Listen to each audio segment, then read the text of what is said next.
Welcome, dear listeners, to the Drawing Room Detectives, where the gas lamps flicker, secrets linger in the fog, and the keen mind of Sherlock Holmes never rests. Tonight, we turn the pages of a most unusual case. It begins not with a crime nor a corpse, but with a book, washed ashore along the banks of the Thames, its pages long thought lost to fire. A book leads to a second, and a second to a pattern, one that only Mr. Holmes can decipher. This is the case of the Drowned Library.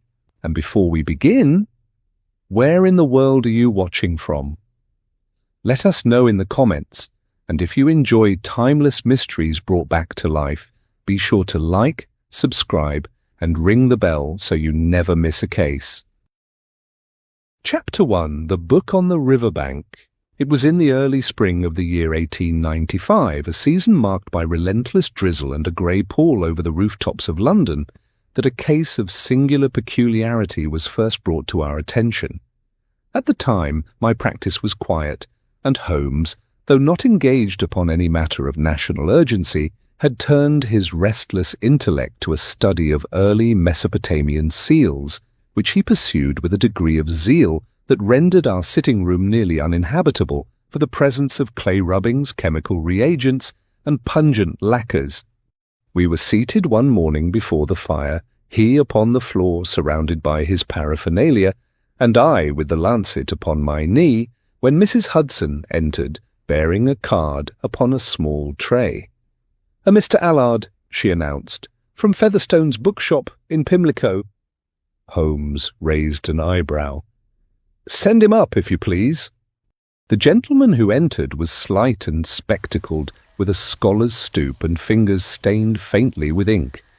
He carried a satchel bound with string and wore an expression of mingled embarrassment and excitement. "I beg your pardon, Mr. Holmes," he began, "but I did not know where else to turn. It is no crime, I suppose, but it is most unusual." "Unusual is a calling card in this room," Holmes replied genially.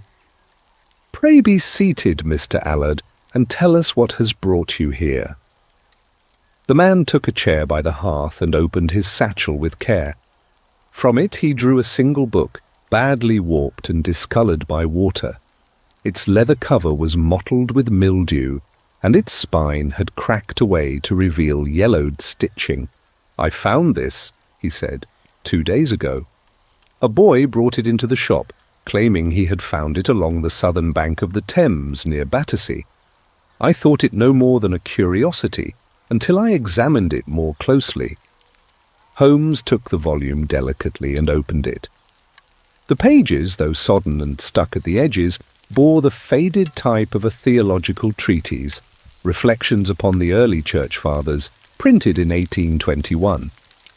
"There," said Allard, pointing to the margin. "Do you see it?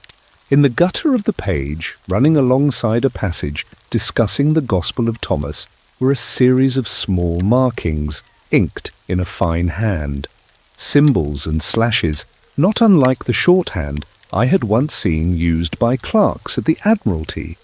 "Have you identified the script?" Holmes asked. "I have not. But what is most curious is this. I recognized the book from a catalogue printed many years ago. It was listed as part of the Pike Collection, a private theological library thought lost in a fire. In 1872, the entire house was consumed. Nothing survived." Holmes had been silent, but now he stirred. "Yet here it is," he said softly. "A drowned book from a burnt library." Mr. Allard nodded. "And I have not told you the most remarkable part. Yesterday morning I was informed that another such book had been found, this time near Lambeth Pier. The water damage is the same, and the margin bears similar symbols." Holmes closed the volume and placed it gently upon the table. "Mr. Allard," he said, "I thank you for bringing this to me. You have not only presented me with a mystery, but one that smells faintly of the river and the fire, two elements not often combined." The bookseller blinked behind his spectacles. "Do you think it has meaning, Mr. Holmes?" Holmes stood and moved to the window, peering out at the rain-slicked street. "If it does," he said, "then someone is dredging the past not for sentiment but for purpose, and such men, I have found, often leave trails, if not in ink, then in intent." Watson closed the lancet with a soft snap. "What do you propose, Holmes?" Holmes turned from the window, his grey eyes alight. "We visit Pimlico, Watson, and then the river." Chapter 2, The Collector's Ledger. It was a murky Thursday morning when Holmes and I made our way to Featherstone's bookshop, a narrow, bow-fronted establishment tucked between a tobacconist and a shuttered milliner on a side street in Pimlico. The sign above the door bore gilt letters dulled by time, and the windows were crowded with old folios, faded engravings, and the occasional bust of Cicero or Horace, now chipped and green with age.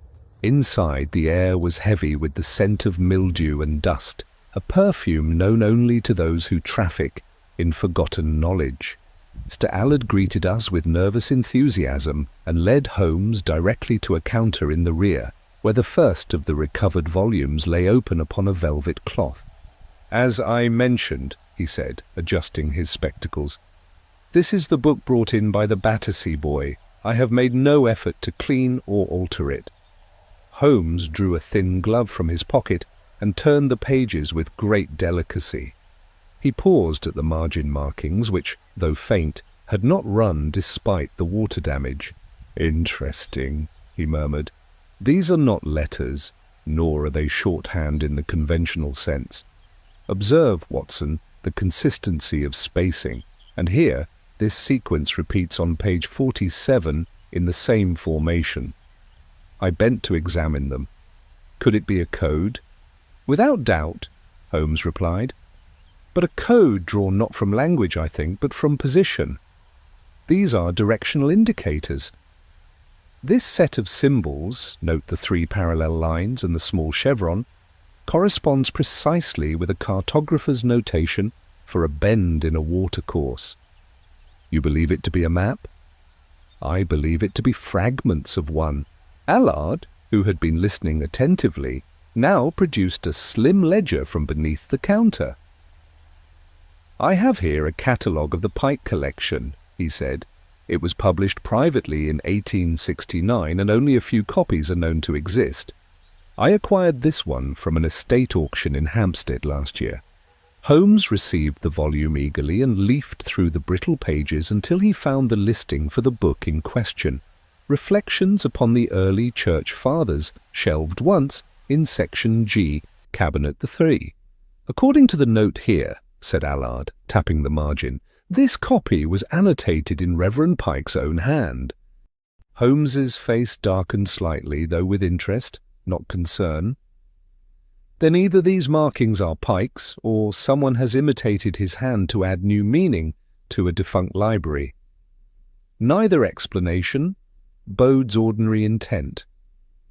Before we could speak further, the door chime tinkled behind us, and a lad entered the shop, dripping from the shoulders and clutching something wrapped in brown paper. "Are you the bookman?" he asked Allard. "I am," said the bookseller, stepping forward. The boy set the package on the counter and peeled back the damp wrapping. Within was another book, similarly aged and water-stained. Its spine had gone entirely, and several pages were warped beyond recognition. But as Holmes turned it over, a familiar set of marginal markings presented themselves, this time in red ink, faded but intact. "Where did you find this?" Holmes asked the boy, his voice low. "Lambeth Pier, sir. Caught on the edge of a mooring post." Holmes nodded to Allard, who handed the boy a shilling and ushered him out with a kind word. Then, turning back to the volume, he placed both books side by side and studied them under the gaslight. "The annotations here follow a new sequence," he said. "But when overlaid with the former, a pattern begins to emerge. These are not arbitrary. Someone is placing these books along the river for discovery, and not by accident." "To be found by whom?" I asked. Holmes straightened, his eyes gleaming. That, my dear Watson, is the question. If these books were merely lost, they would have perished together. But they are appearing one by one in sequence and with deliberate care. That implies not carelessness, but communication. He turned to Allard. Should another arrive, Mr. Allard, you will telegraph me at once. In the meantime, Watson and I shall pay a visit to the records office of the London Fire Brigade.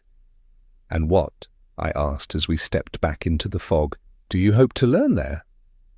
The truth about a fire that may have burned less completely than history would have us believe. Chapter 3. A Library in Ashes. It was an hour past 10 the following morning when Holmes and I took hansom to the British Library reading room, then situated within the great dome of the British Museum. The day was bleak and foggy, as so many are in London's early spring, and Holmes, though outwardly serene, displayed the unmistakable signs of inward stimulation. His fingers twitched restlessly at his lapels, and more than once he murmured fragments of phrases, burned but not buried, and ecclesiastical reticence, as though teasing out some inner logic. Upon our arrival we were greeted with the courteous formality typical of that great institution, and Holmes, producing one of his personal cards, requested access to the archives pertaining to Reverend Algernon Pike and the fire at Roseheath House in Hampstead, dated to the year 1872. The assistant librarian, a serious young man with pale hair and ink-stained cuffs, raised an eyebrow at the name. Pike, sir? Curious you should ask. I have only just this week been cataloguing an index of non-circulating theological holdings, and his name appeared in a footnote regarding prescribed literature. Holmes's interest visibly quickened. Prescribed, you say? The librarian nodded. There was, it seems, a quiet ecclesiastical ruling in the early part of the century regarding Reverend Pike's views. Nothing official, you understand, but certain texts from his collection were marked for special handling and removed from public access following the destruction of his estate. May we see that index? The young man disappeared and returned some minutes later with a thick, cloth-bound ledger, which he opened to a carefully marked page. Holmes examined the list of titles, many of them unfamiliar, even to my well-read eye: the Gospel of Mary, the writings of Pelagius, and a number of Latin tracts whose titles had been partially redacted with ink. These, Holmes remarked, are not merely rare. They are dangerous to orthodoxy. I leaned closer. You believe Pike was a heretic? Perhaps not in his own eyes, Holmes replied, but to the Church and the institutions of the day, such material would have been regarded as seditious. What is intriguing is that following the fire, every copy of Pike's catalogue and correspondence appears to have been sealed or destroyed. Officially? I asked. Not quite. Note this entry, he said, tapping a date in the margin. The listing refers to a record of the Pike fire held by the London Fire Brigade, but a note has been appended here, in another hand, record withdrawn, per request of C of E, June 1873. That would be the Church of England. I blinked. They intervened in a fire investigation. Or more accurately, said Holmes, they intervened in what survived the fire. I believe Reverend Pike's house did indeed burn, but not so thoroughly as the record would suggest, and more to the point, someone ensured that what survived would be rendered inaccessible. We spent the remainder of the hour combing through related correspondence and catalogue entries. Much had been withdrawn or lost to consolidation, but Holmes took careful notes and copied, in his fine angular script, 3 entries that referred to a series of folios labelled Speculum Veritatis, a compendium of theological disputes from the 4th to the 6th centuries, said to have included early Gnostic texts. As we departed into the cold mist of Great Russell Street, Holmes drew his coat tighter and hailed a cab with uncommon haste. Where now? I asked, settling beside him. To Lambeth Palace, he said. If the church buried Pike's memory, They did so in shadow, but even shadows leave impressions, Watson, and I intend to lift the cloth. Chapter 4. Inquiries at the Diocesan Archives. Lambeth Palace, though not unfamiliar to me in my student days, had always seemed to me more a place of solemn tradition than secrecy. Its battlemented towers, red brick walls, and ancient chapel stood in austere contrast to the industrious tide of the Thames just beyond its gates. Yet, as Holmes and I crossed the courtyard under a sullen sky, I could not help but feel we entered a citadel less of faith than of guarded knowledge. Our request, presented in writing and signed with Holmes's precise copperplate, had been submitted the previous day and granted under the strictest conditions. We were to be admitted to the diocesan reference room for no more than 1 hour, and only under supervision. The Reverend Mr. Altham, an Archdeacon's secretary of notably dry manner, greeted us with a mixture of curiosity and caution. "You are aware," he said, ushering us through a narrow corridor lined with portraits of prelates, "that the records you seek are not generally open to the public." "I am not the public," Holmes replied mildly, "and we seek only the truth behind a matter long thought extinguished." The reference room itself was a vaulted chamber, its stone walls thick with the smell of wax and parchment. Glass-fronted cases lined the room, and in the centre stood a long table where, under the watchful eye of Mr. Altham, 2 folios had been set out for our review. "These are the only remaining documents directly referencing Reverend Algernon Pike," he said. "The rest were lost in the incident at Roseheath House." Holmes said nothing, but his eyes flickered keenly as he examined the documents. The first was a letter dated 4th of March, 1871, written from Pike to the Bishop of Gloucester, in which he discussed recent discoveries that suggest the canonical record may be incomplete. The letter hinted at an intention to publish a tract based on those discoveries, though it was couched in the guarded language of theological discourse. The second was of greater interest still, a memorandum from the Church's Ecclesiastical Censorship Committee, bearing the seal of the Archbishop's office and marked confidential. Holmes read it aloud in a low voice. "The Reverend Pike's collection, while scholarly, contains material deemed contrary to established doctrine and potentially inflammatory to the faithful. It is recommended that in the event of Pike's death or removal, his private holdings be secured and all associated publications suppressed in cooperation with the Home Office."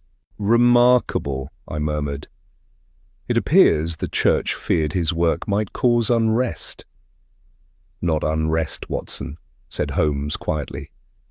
"Re-evaluation. There is nothing institutions dread more than the revision of their own foundations." He turned to Mr. Altham. "And was Pike removed?" The secretary's expression grew stiff. "There was no formal action taken against him, Mr. Holmes. He died in the fire, along with his household." Holmes closed the folio with care. "Yet no body was ever recovered." Mr. Altham hesitated. "That is true, but the nature of the fire made identification impossible. It was deemed a matter closed." "Convenient," Holmes said, and rose.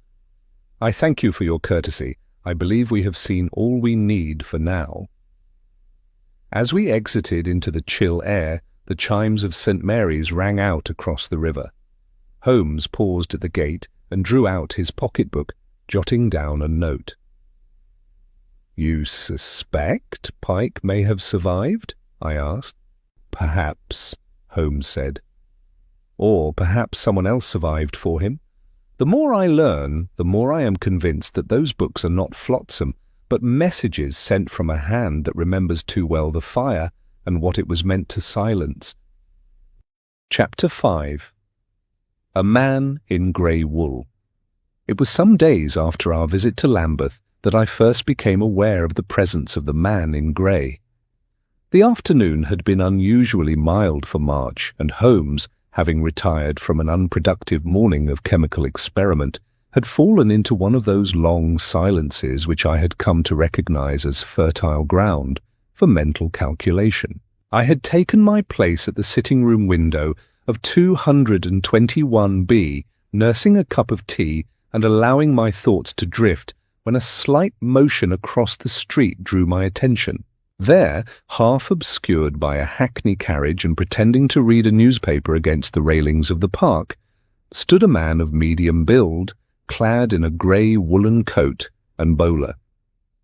Though his face was angled down, it was not the attitude of leisure, but of effortful concealment. He stood there motionless for nearly 10 minutes, shifting only once when a pair of children ran past him on the pavement.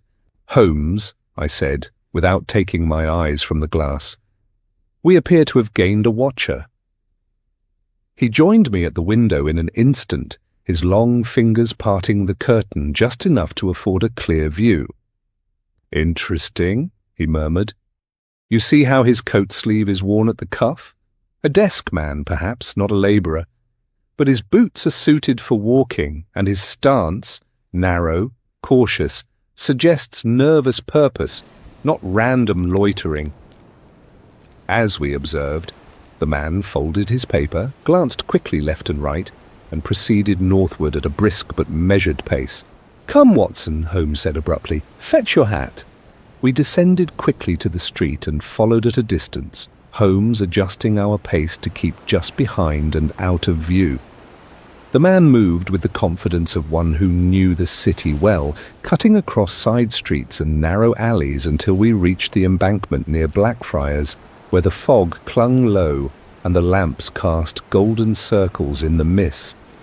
It was there that our quarry paused. He turned slightly, perhaps sensing pursuit, then stepped down a side stair toward the river's edge. Holmes hastened, and I kept close behind, but when we reached the foot of the stair, the man had vanished.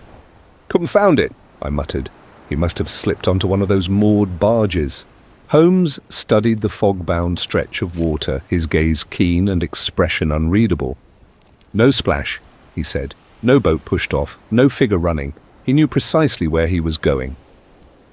We walked a little further along the embankment, but the man was gone.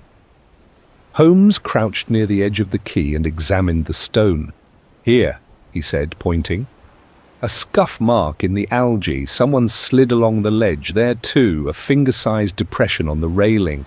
He waited here. He wanted to be seen." "To what end?"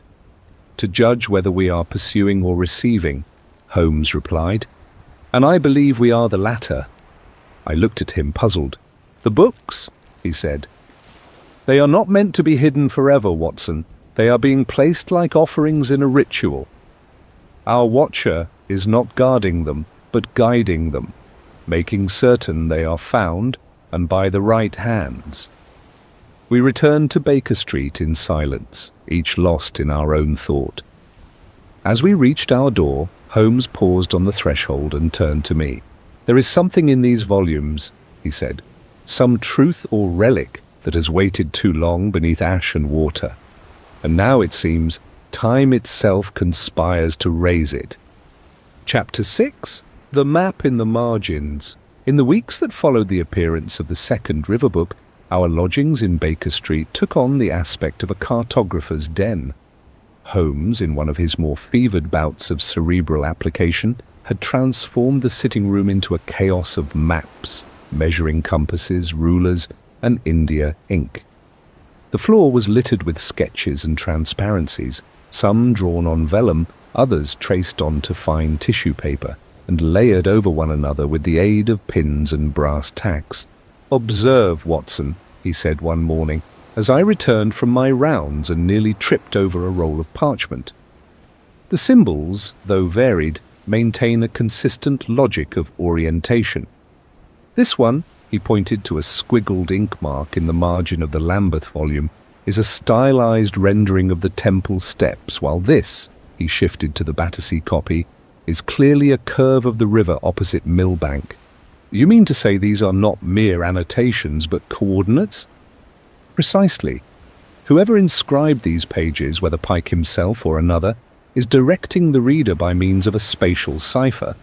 It is topographic in nature, not linguistic. He moved swiftly across the room to a wall where he had affixed a large map of the Thames, marked in red and blue with Holmes's customary precision. I have now identified 6 such locations. When connected, he drew a line between the points, they form a rough semicircle along the southern embankment. But the centre of gravity, the fulcrum upon which all these clues appear to turn, lies here. He tapped the map just below the word Southwark. An old quay, he added, now disused and half fallen into the river. It was once part of a fishmonger's storehouse, later absorbed into the expansion of the wharf yards. Forgotten now and seldom visited, save by rats and river fog. Do you propose to search it? Holmes had already donned his coat. Indeed, the tide will be at its lowest just past midnight. Bring your revolver, Watson, and a pair of oilskin boots. I suspect we may require both. That night was cold, and the moon rode high and misty above the river's sluggish swell. We made our way through narrow alleys and rotting boards until we reached the crumbling edge of the Southwark Quay. Holmes carried a lantern in one hand and a small pry-bar in the other. He moved with the assured tread of a man not merely seeking, but expecting. "There," he said, crouching low. A weather-stained iron ring protruded from the edge of the quay, half submerged and crusted with barnacles. Beneath it, almost invisible beneath the lapping waterline, was a stone lip with a recessed groove. Together we pulled, and with a groan of rust and stone, a section of the quay shifted outward, revealing a narrow opening just above the high water mark. A stagnant gust issued from the blackness beyond, rich with the scent of decay, oil, and old timbers. Holmes held the lantern aloft. The passage beyond sloped downward at a gentle incline, its walls lined in aged brick, slick with condensation. Iron bolts, long corroded, framed the archway, suggesting that at one time the passage could have been sealed from within. "This was no accident," Holmes said softly. "It is an entrance, hidden, preserved, and placed deliberately below the water's gaze." I stepped forward, revolver drawn. Holmes smiled faintly. "Ever the soldier, Watson?" "Ever the realist," I replied. He crouched at the threshold and examined the stone floor. "Foot traffic, old but present. Someone has been here, more than once, and not long ago." He stood and turned to me, the flickering light throwing his aquiline features into sharp relief. "The drowned library," he said, "has not yet fully sunk." Chapter 7, A Memory Recovered. It is one of Holmes's enduring principles that while records may vanish and letters may be forged or destroyed, the human memory, though imperfect, often contains truths that paper cannot preserve. Thus, when a further search of church registries and fire brigade reports yielded little but redacted entries and missing folios, he resolved to turn to those who had lived through the events themselves.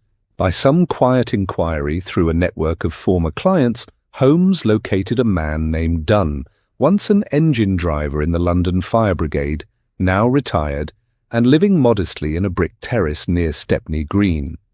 He had been among the first to respond to the blaze at Roseheath House, where Reverend Pike's residence had stood.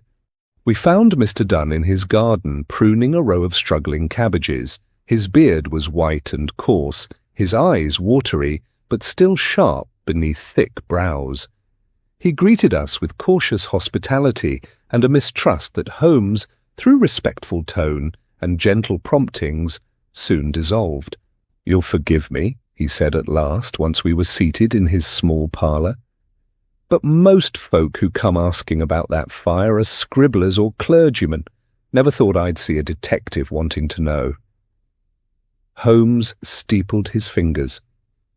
"I am not interested in gossip, Mr. Dunn, only in the facts, particularly in what was seen and what was said by those who stood closest to the blaze. Dunn rubbed a gnarled hand across his brow. "It were a strange one, that fire," he said slowly. "Middle of the night, thick smoke, the whole place lit like a bloody furnace. But it weren't the flames that stuck with me. It was what came after." "Go on," said Holmes gently. We'd managed to get a hose to the south wing, too late for much, mind you, and the roof was already gone. That was when I saw a figure crawling out from the far side of the ruins. Not the Reverend, no. This was a young man, thin and pale, clothes black with soot. Looked like he'd come up from a grave. Did he speak? Only his name, Hartwell, Mr. Elias Hartwell.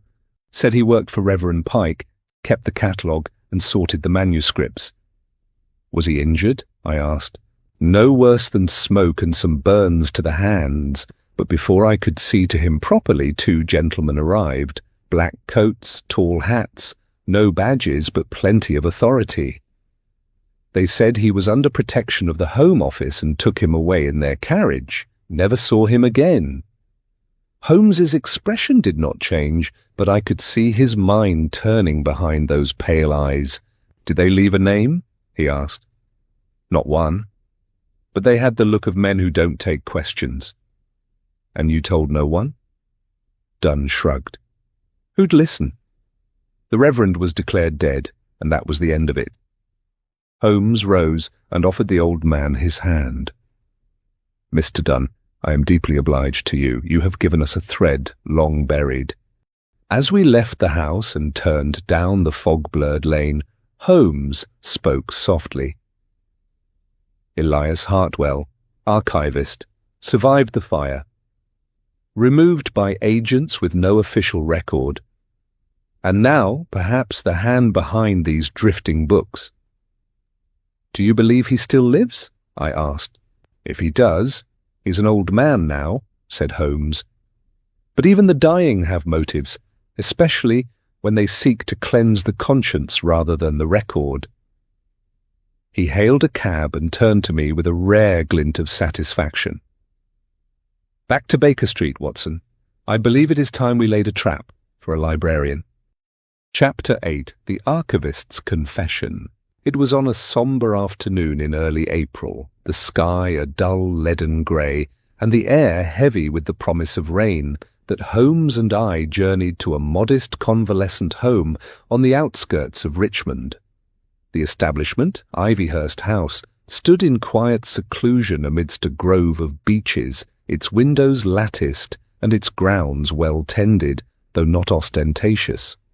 It was the sort of place one might retire to with dignity, but with few illusions of recovery.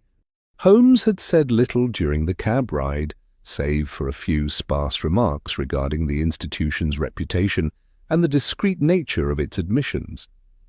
It was clear from his bearing that he was confident in what we would find, and that we had reached the final stretch of a long-concealed truth. We were received by a matronly nurse in starched linen, who, upon hearing the name Elias Hartwell, glanced nervously toward the end of the corridor. "He is very weak," she said. "The doctors say he has only days, perhaps less." Holmes inclined his head. "We shall not stay long." She led us down a dim hallway lined with oil portraits and closed doors.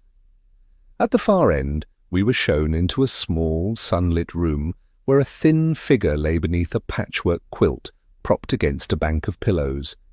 His skin was pallid, and his cheeks had the hollowness of approaching death, but his eyes, when they opened to regard us, retained a curious sharpness. "You are not clergymen," he said in a dry whisper, "nor physicians. So what brings you, gentlemen?" Holmes stepped forward and removed his gloves. "Mr. Hartwell, my name is Sherlock Holmes. I believe you have been sending books into the Thames." At this, a flicker of recognition passed over the man's face, followed by a faint smile. "Then they were found," he said. "Good. I had hoped as much." Holmes drew a chair beside the bed. "We have traced the books, the markings, and even the concealed vault beneath the key. What we have not yet found is your reason." Hartwell sighed, and the effort seemed to steal some of the colour from his already wan features. "In my youth," he said, "I served as cataloguer to Reverend Algernon Pike, a good man, stern, scholarly, but good. He had gathered a private library that few ever saw, books that had survived inquisitions, bannings, and worse. He believed that the truth should not be kept under lock and key, no matter how unsettling." "And the Church disagreed," I said gently. "They did more than disagree," Hartwell rasped. "They ordered the seizure of the most damning volumes, those that questioned the Gospels, that spoke of rival apostles, of doctrines abandoned and erased. Pike resisted, of course, and then came the fire." Holmes's gaze was fixed upon the old man. "You were there." "I was," Hartwell nodded. "I escaped through the cellars with as many books as I could carry, while Pike stayed behind to delay them. I believe he perished in the blaze, though I never saw him fall. I made my way to the river and concealed the texts beneath the floor of a derelict boathouse where later I constructed a vault of brick and iron. It is not elegant, but it has kept the books dry for over 2 decades. "And the annotations?" Holmes asked. "The coded maps?" Hartwell gave a faint chuckle, which ended in a cough.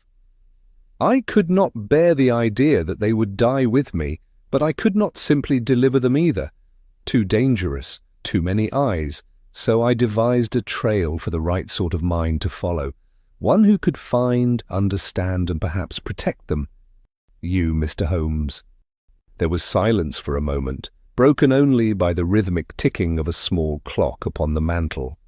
"And now," Hartwell whispered, "I have little left to give, but if you follow the last map in the 3rd volume, which I released 2 nights ago, you will find the key. The vault lies beneath the 5th bollard at Klamath Quay. Lift the stone slab, and all will be revealed." Holmes reached forward and laid a hand gently upon the man's arm. "You have done what few men have, Mr. Hartwell. You have preserved a truth at great personal cost." Hartwell smiled faintly. "I only wish I had done it sooner." He closed his eyes then, and we took our leave. As we stepped once more into the fresh air, the rain beginning to fall in fine sheets across the lawn, Holmes drew a long breath. "There is a kind of redemption in knowledge, Watson," he said. "Let us hope that what lies beneath that key is worthy of the sacrifice." Chapter 9. The Vault Beneath the Quay. The Thames was at its most reluctant ebb when we arrived at Klamath Quay just after 2 o'clock in the morning. Fog clung low to the water's edge, broken only by the rhythmic hiss of the river lapping against the moss-slick stones. Holmes had arranged for our passage by boat and brought with him a modest satchel of tools, chisels, rope, a crowbar, and a small lantern enclosed in green-tinted glass. The air was damp with river scent and the unmistakable hush that falls over London in its rarest hours.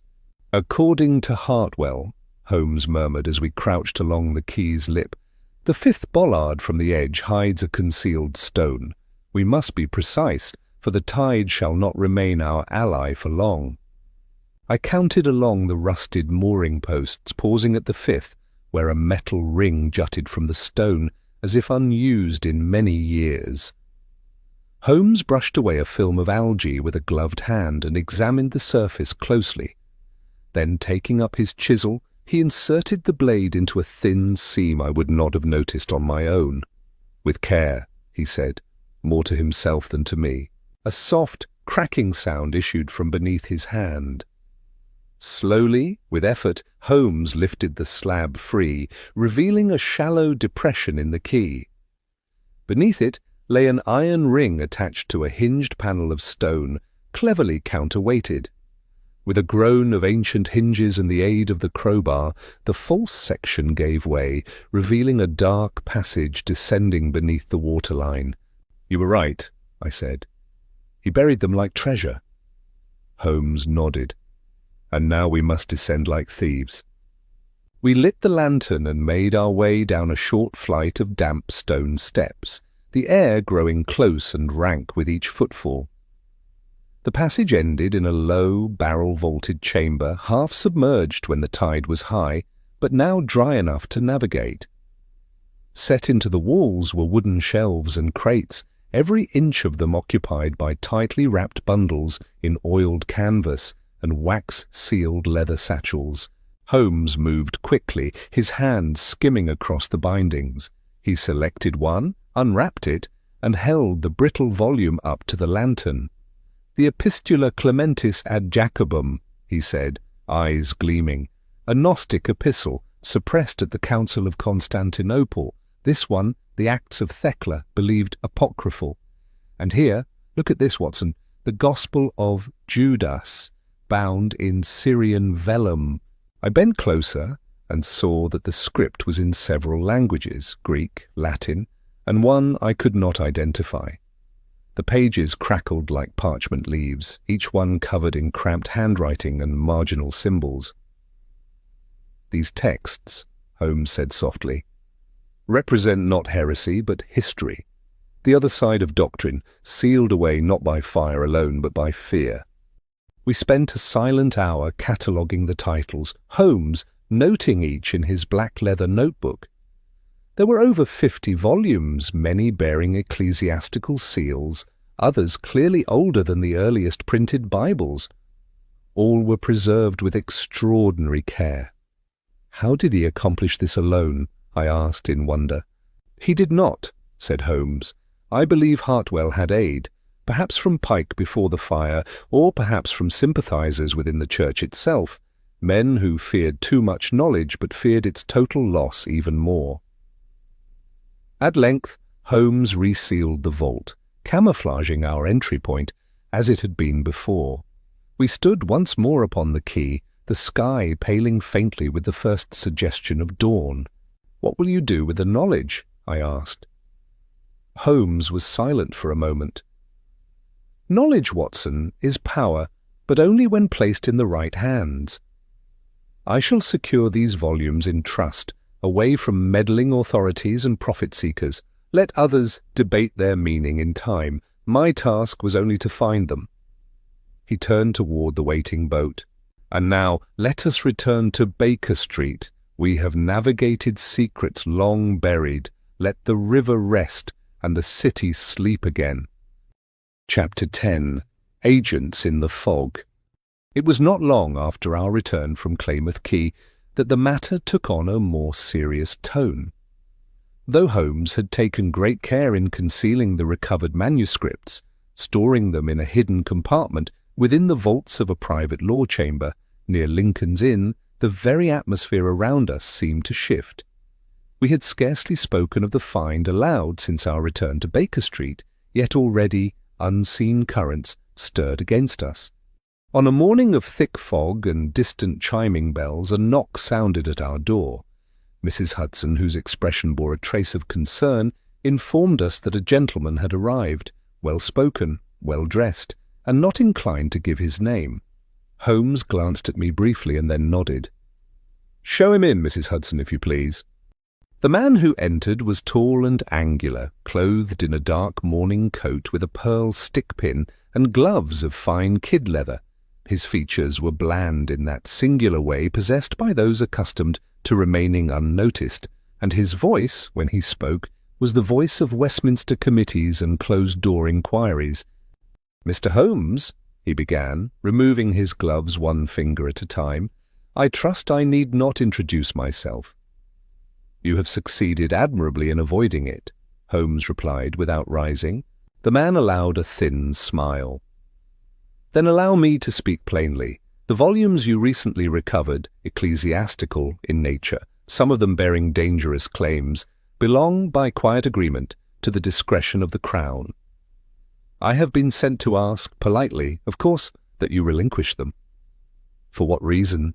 Holmes asked coldly. National harmony, came the reply. Such texts are apt to stir debate in circles where debate is unwelcome. Our concern is not with you, Mr. Holmes. We recognize your discretion, but others may not be so tempered. And who is to decide what is unwelcome, yourself, or the unseen body you represent? There are higher considerations than truth, the man said. Stability, for one, continuity, order. Surely even you can appreciate that. Holmes rose at last, his expression unreadable. I appreciate, he said quietly, that the suppression of knowledge often breeds the very disorder it purports to avoid. You may return to your superiors with this assurance. The manuscripts are not in my possession, nor will they be placed in yours. They are now in the care of a man of letters, one whose name you will not find in your ledgers, and whose allegiance lies not with governments, but with scholarship. The man's eyes narrowed ever so slightly. Then you have chosen your side. I have, Holmes replied, and I suggest you choose your next words with care. A long pause followed, during which the man appeared to weigh something internal. Then he gave a curt bow, replaced his gloves, and turned toward the door. You may yet regret this, Mr. Holmes. I have made peace with graver matters, Holmes said, and the door shut behind their visitor with a gentle finality. Later that day, we met with Professor Edmund Verrall, an antiquarian of impeccable reputation, and a quiet friend to Holmes in several discreet cases. Verrall received the manuscripts with solemn respect, his eyes misting as he lifted the brittle covers and examined the faded script. They shall be safe, he said, locked, catalogued, and hidden from the eyes of zealots and meddlers alike. And one day, perhaps, the world will be prepared to read them. As we departed into the late afternoon mist, I turned to Holmes. You put yourself at great risk. He lit a cigarette and stared into the deepening fog. Some truths, Watson, he said, must be kept not to protect the world from them, but to protect them from the world. We walked on in silence, the mist closing behind us, and the Thames rolling steady and indifferent through the heart of London. We returned to Baker Street in the late hours of the afternoon, the air heavy with moisture, and the dim haze of chimney smoke settling over the rooftops like a veil. Mrs. Hudson had placed tea upon the sideboard, untouched, and Holmes resumed his seat by the hearth without a word. For a time, neither of us spoke. I busied myself with the fire, stirring it to life, though it scarcely needed tending.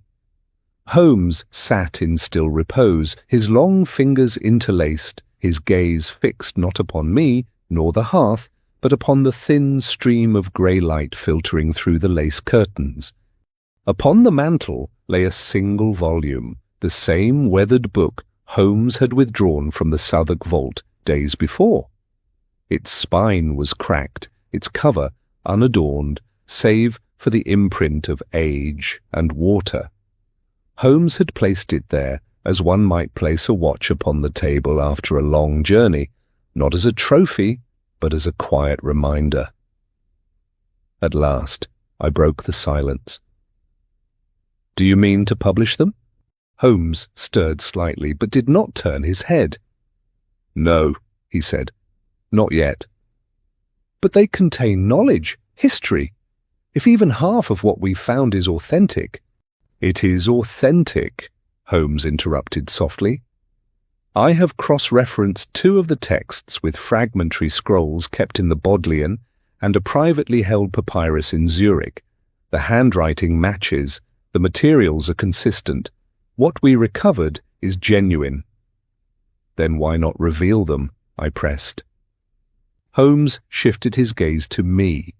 There was no frustration in his manner, only that peculiar weight he bore when confronted with something outside the bounds of his usual logic. Because truth, Watson, is not merely a matter of fact, it is a matter of reception. A word spoken too soon becomes noise, or worse, heresy. These manuscripts would not be welcomed into libraries. They would be condemned in pulpits, twisted in political halls, and perhaps used as fuel in another fire. He reached for the book and ran his fingers across its surface. "There will come a time," he said, "when England is ready for them, when men seek understanding over obedience, when questions are not punished with silence." I fell quiet, uncertain whether to challenge his view or to agree. In truth, I suspected he was right. We had, on occasion, witnessed how the public recoils from disruption, even when born of reason. The fog began to roll in again, soft and colourless, seeping across the panes as if the city itself was sighing. Holmes stood, crossed to the window, and drew aside the curtain. Outside, gas lamps flickered dimly in the distance, their glow blurred and hazy.